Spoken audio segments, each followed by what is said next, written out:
All right. Aye. Are you all right? Are you all right? Are you sure? Yeah.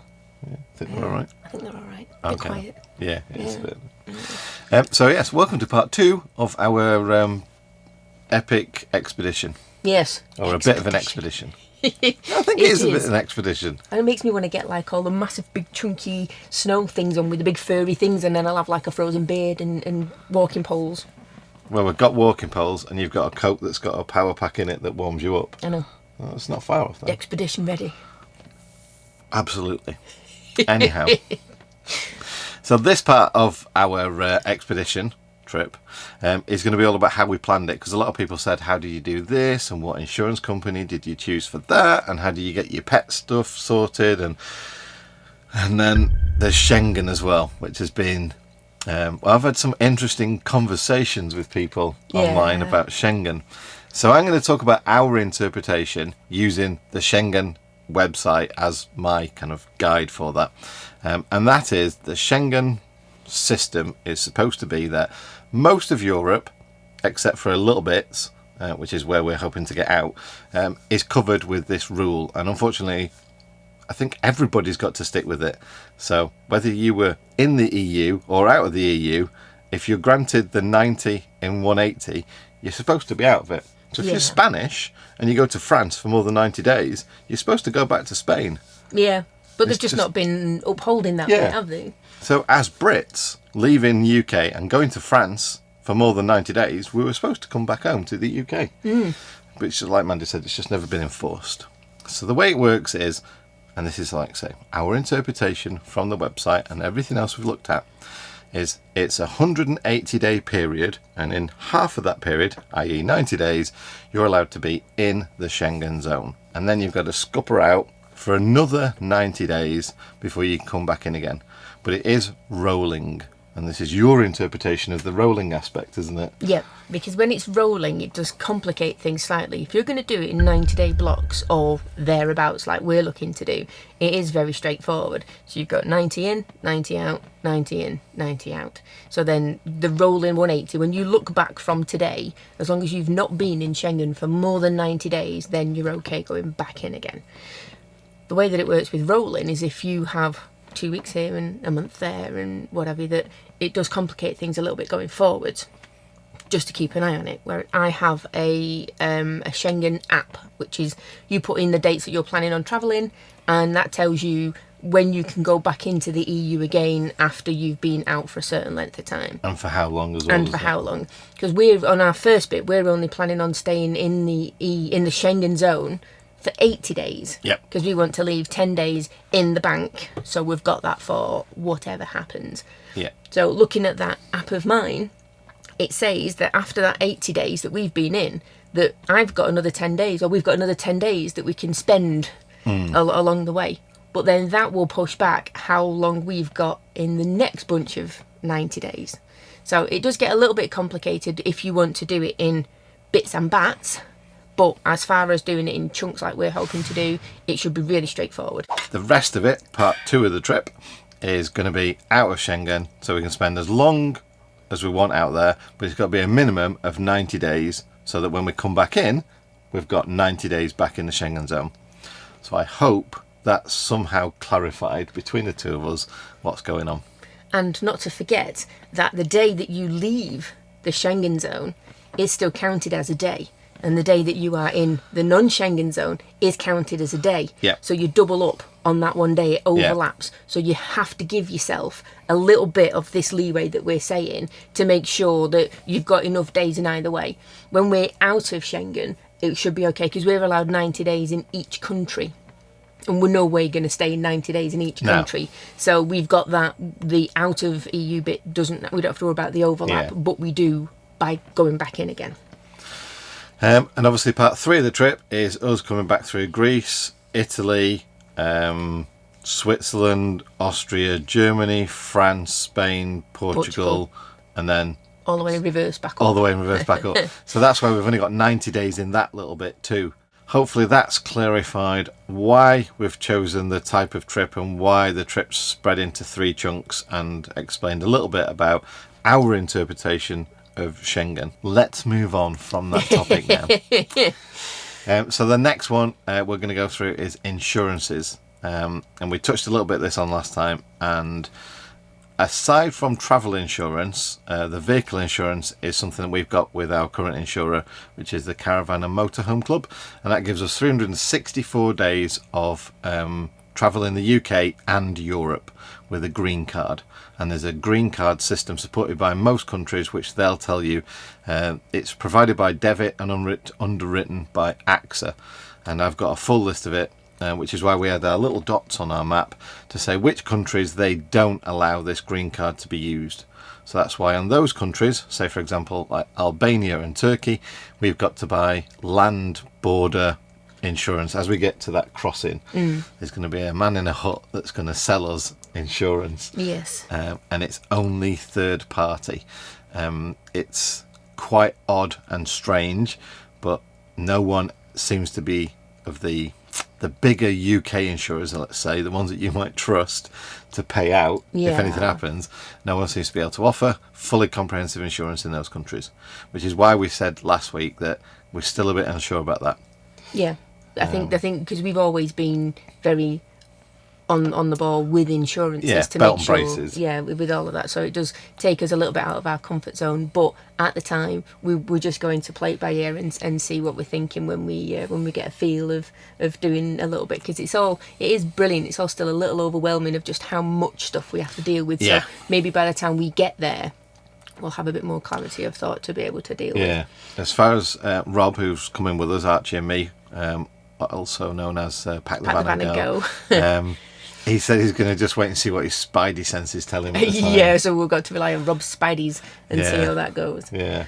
But the one thing that you did find with the insurance, and this might be the same, if you've got an insurance company and they don't list all of the countries as part of the green card scheme, that it's well worth contacting them and see, because they can send you additional paperwork that covers any gaps that there might be within the green card scheme that comes as standard and what they can actually cover. Yeah.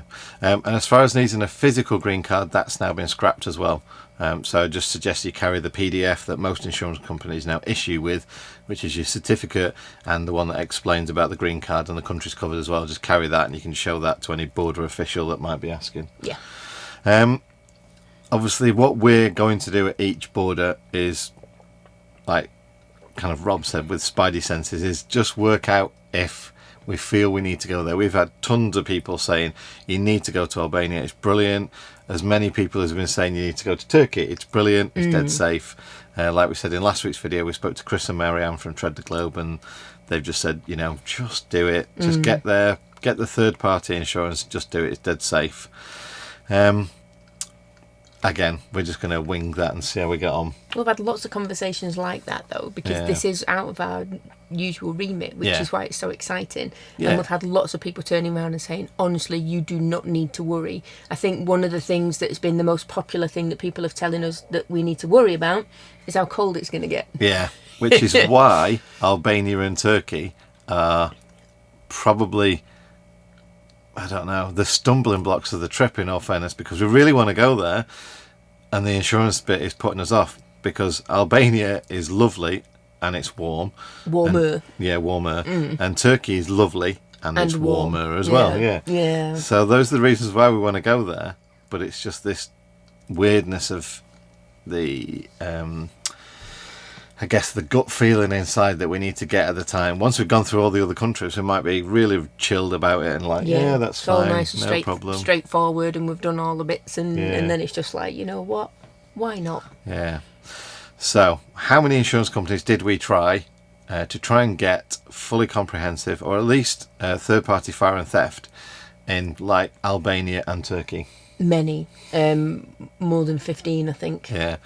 And this is all the big ones. It's like Sterling Insurance. You type it in Google search, fully comprehensive car insurance for Turkey. They'll come up and they'll say, oh yeah, from £449. What you actually work out really, really, really quickly when you actually speak to these companies, because the online quote system just most of the time just bombs you out and says, oh, you need to phone us to continue. Yeah. You speak to the company, including Adrian Flux and other people as well, and they turn around and go, your problem is the value of your van. Your van is obviously 60 grand's worth of value.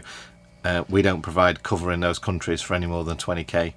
Even to the point where I was cheeky and went, supposing I just agree to being paid out 20k because that's better than nothing, and they said no, we just won't insure you. Yeah. So. And you know how blooming long-winded those insurance websites are when you have to go through everything in over and over again.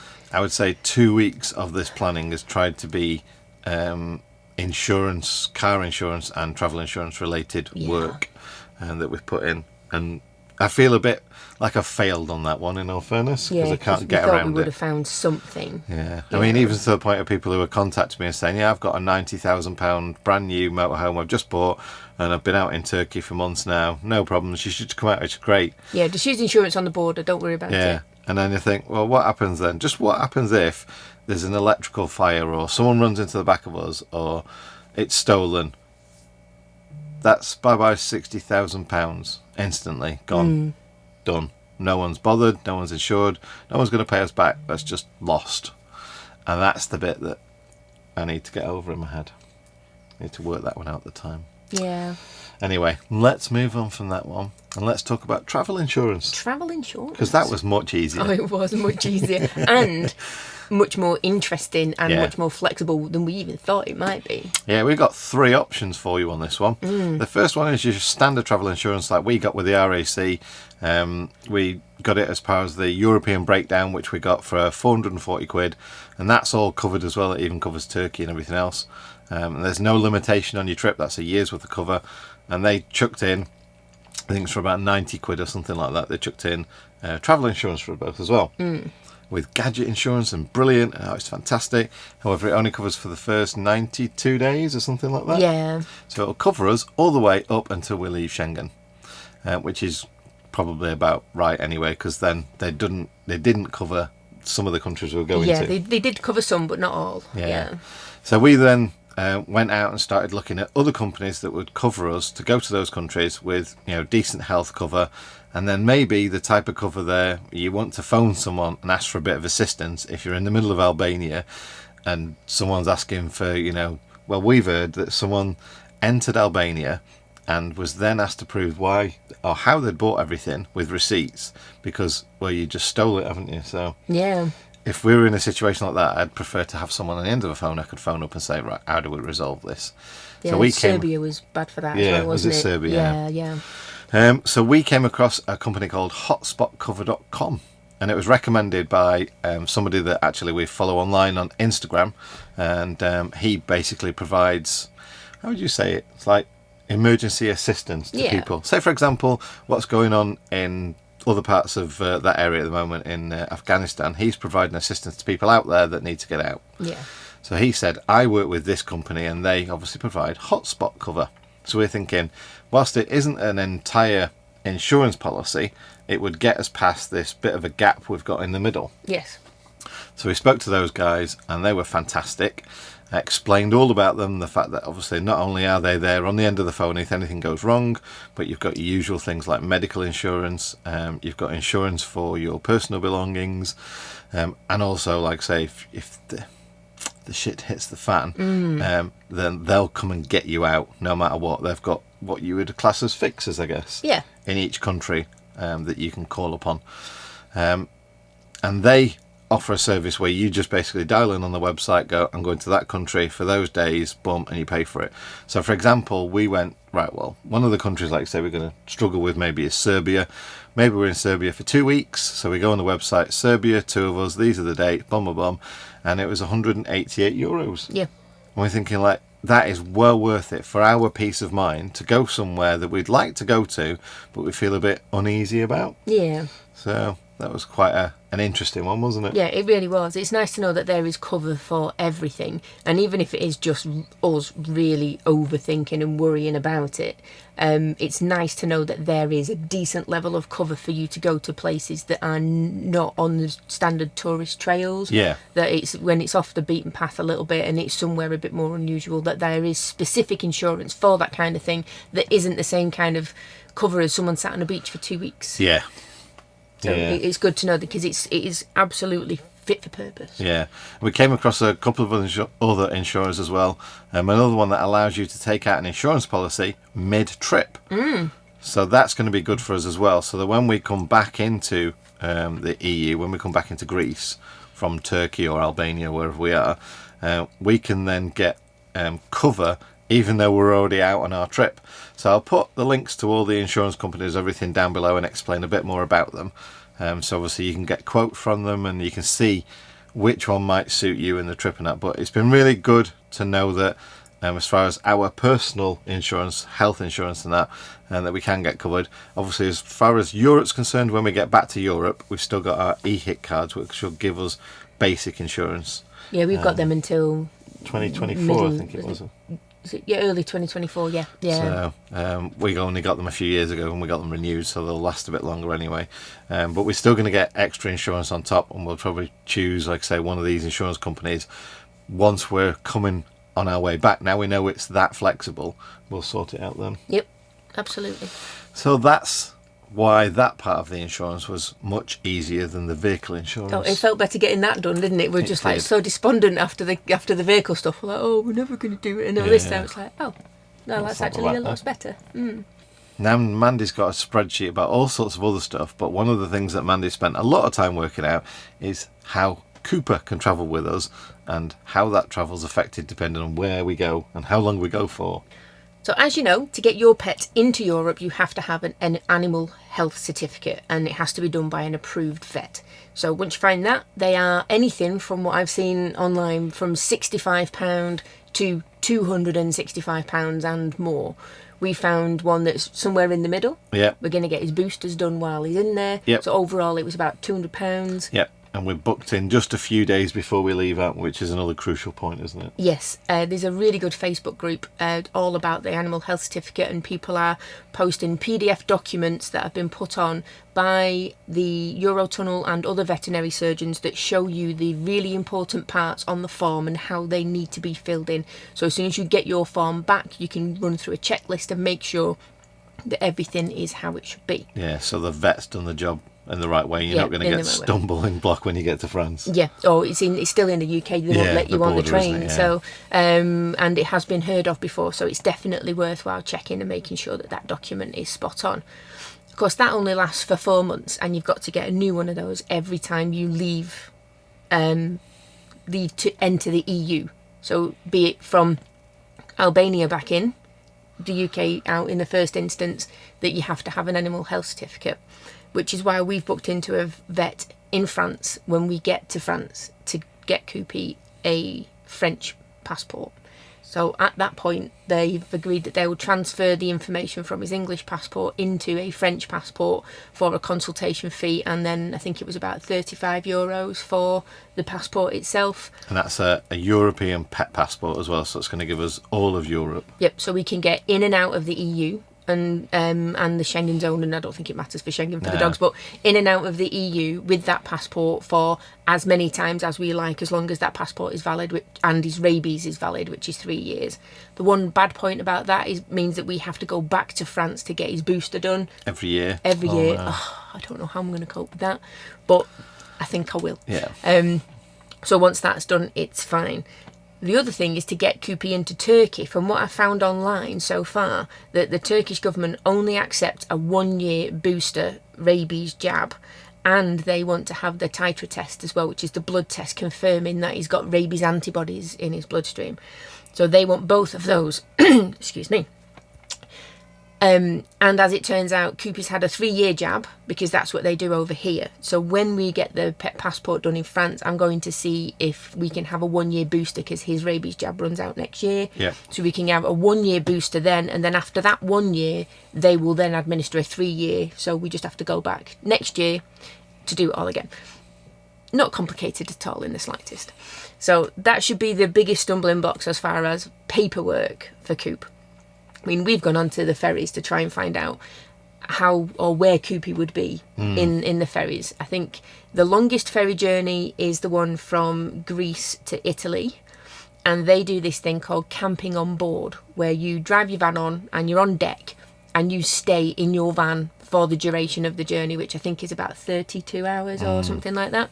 You've got use of all the facilities on the boat. You've got use of the showers and the toilets and the restaurants and everything, but you sleep in your van. And I think some of them even have electric hookup on deck. So if you need to, you can get the hookup. We're just hoping that, Greek and Italian weather at this point will give us solar for days, and then that won't be a problem unless we're undercover. Yeah.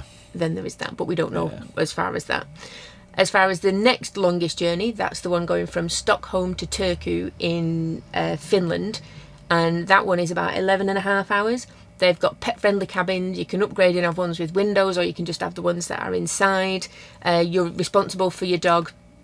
In all of the paperwork that I was looking at, I'm like, yeah, but where does he go for a wee? So John's like, I'm sure they'll be somewhere. And I'm like, no, it's a long time. He can't go 11 hours without him. We need to double check. So I sent an email off to Viking Line, which seemed to do the majority of the Scandinavian ferry journeys and things. Really, really nice and really, really helpful. The website's really good as well. And they came back and said, it's not a problem, we get us this all the time. There is a dog litter box on the outer deck. Poop deck, in other words. Poop deck.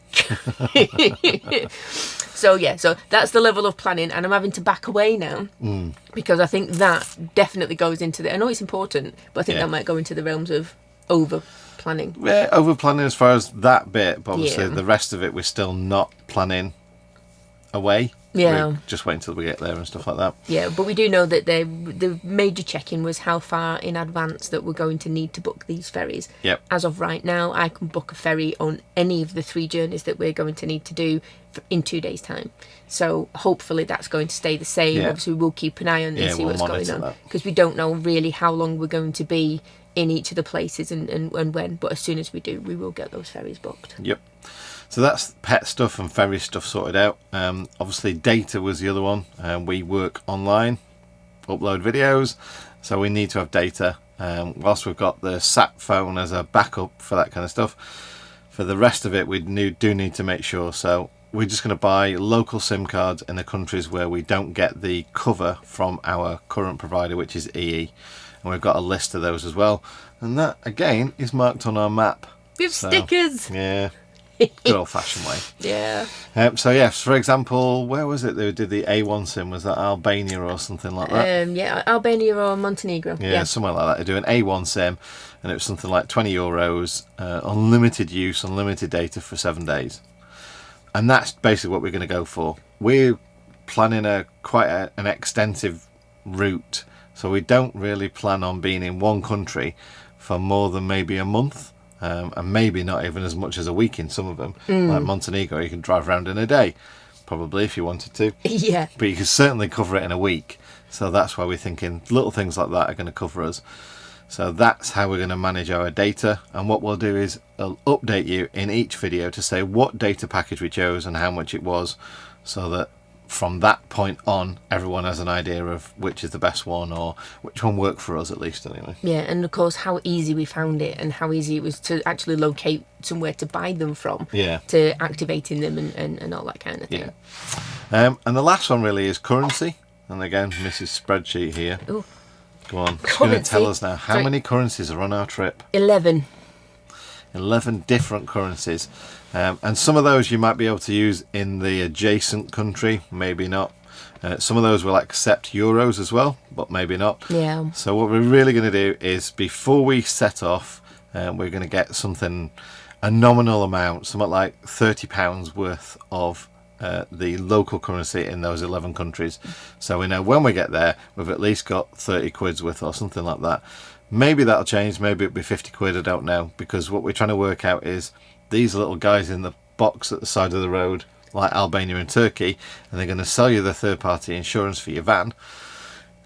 Are they going to want cash as well? Yeah, I'm thinking after they give you a bit of handwritten piece of paper or something. Yeah, and especially for the SIM card and stuff, because from what we've seen, it's the smaller shops that are there. Yeah, and don't want to have to rely on the Revolut card being accepted everywhere, which it's been really good so far. Yeah, the only thing we've found is Portuguese toll booths, isn't it? Yeah, which for one some or two. reason yeah, has been a problem. But yeah, so just enough to see us through. And we'll probably carry a bit of euros as well and try and work that and a bit of pounds, and hopefully between all that we'll get through. Yeah. But we don't want to obviously carry too much in everyone's currency in case we don't spend it while we're there. I know there's always fuel stations that you can top up with fuel and stuff. Yeah, that will literally be it. Fuel and food. Yeah. If we've got any left over, We can sort that out. Snacks.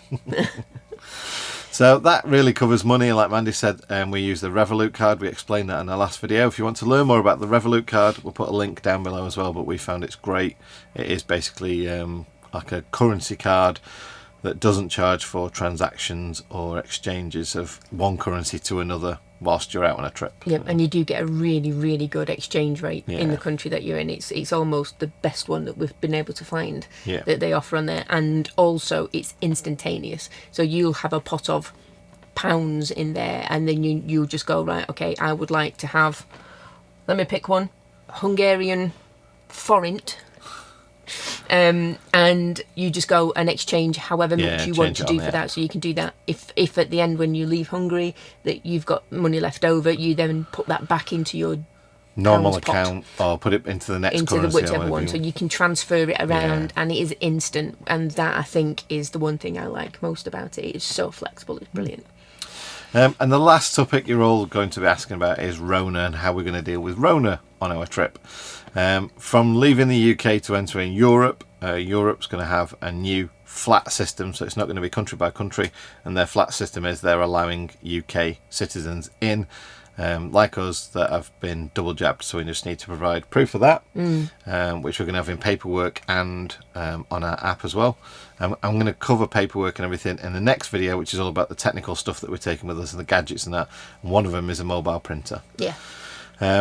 So our routes through Europe should be quite easy, and the routes through the obviously separate countries, which are all going to have the separate border controls with the separate visas and all that kind of stuff, we're just going to check out like a week before we're due to enter that country, really, and just make sure that, you know, the route is still possible, and wherever it isn't, obviously we'll just change our route to avoid that country. Yeah, because if you are asked for your coronavirus jab QR code, it lasts for 30 days at a time, so you have to generate a new one every 30 days. So we know that that's the case, and that's something that we're prepared for. Yeah, thanks that's to Court why. and Meeks for pointing that one out. Yeah, that's why we've got the printer, because obviously if they don't accept it on the app, the sheet actually explains once you print it out that it's only valid for certain dates, so they may look at that and go, well, that's invalid now. Yeah.